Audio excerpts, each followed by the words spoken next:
ആർത്തവ വിരാമം അതായത് മെനപ്പോസ് സമയത്ത് ഉണ്ടാവുന്ന ശാരീരിക മാനസിക പ്രശ്നങ്ങൾ എന്താണെന്നുള്ളത് കാര്യമായിട്ട് ഏറ്റവും കൂടുതലുണ്ടാവുന്ന പ്രശ്നമാണ് ഹോട്ട് ഫ്ലാഷസ്.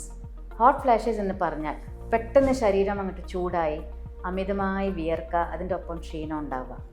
അത് എപ്പോഴാണ് ഉണ്ടാവുക എന്ന് അവർക്ക് പറയാൻ കഴിയില്ല. ഇത് സാധാരണ മെനപ്പോസ് ആയതിൻ്റെ ആദ്യത്തെ 2-3 വർഷത്തിലാണ് ഉണ്ടാവുക. പിന്നെ ഉണ്ടാവുന്നത് മാനസിക പ്രശ്നങ്ങൾ. അവർക്ക് ദേഷ്യം കൂടുതലുണ്ടാവും, മാനസികമായി സമ്മർദ്ദം ഉണ്ടാവും, വിഷാദ രോഗം ഉണ്ടാവും, എപ്പോഴും ക്ഷീണം തോന്നും, അതേമാതിരി ഉറക്കക്കുറവുണ്ടാവും. പിന്നെ ജെനിറ്റൽ പാർട്സിൽ അവർക്ക് യോനി ഭാഗത്ത് വരൾച്ച ഉണ്ടാവും.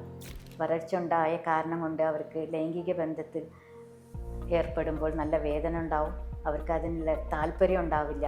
പിന്നെ ഉള്ളത് മൂത്രം പിടിച്ചു നിർത്താനുള്ള ബുദ്ധിമുട്ട് കാണും. പിന്നെ അസ്ഥികൾക്കുള്ള പ്രശ്നങ്ങളാണ്.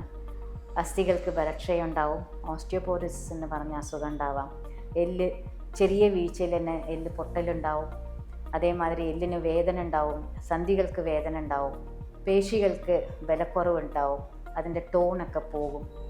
പിന്നെ സ്ത്രീകൾക്ക് സാധാരണ BP, ഹൈപ്പർ ടെൻഷന്, പ്രമേഹം, ഹാർട്ടിന് അസുഖം, കൊളസ്ട്രോൾ, ഇങ്ങനത്തെ ഈ അസുഖങ്ങളൊക്കെ ഒരു 50 വയസ്സ് അടുക്കുമ്പോഴാണ് ഉണ്ടാവുക. അതേമാതിരി സ്കിന്നിനും ഇല്ല പ്രശ്നങ്ങളുണ്ട്. സ്കിന്ന് തൊലി ചുക്കി ചുളിഞ്ഞ് അത് അതിൻ്റെ ഒരു എലാസ്റ്റിസിറ്റി ഒന്നും ഇല്ലാത്ത അങ്ങനത്തെ പ്രശ്നമുണ്ട്.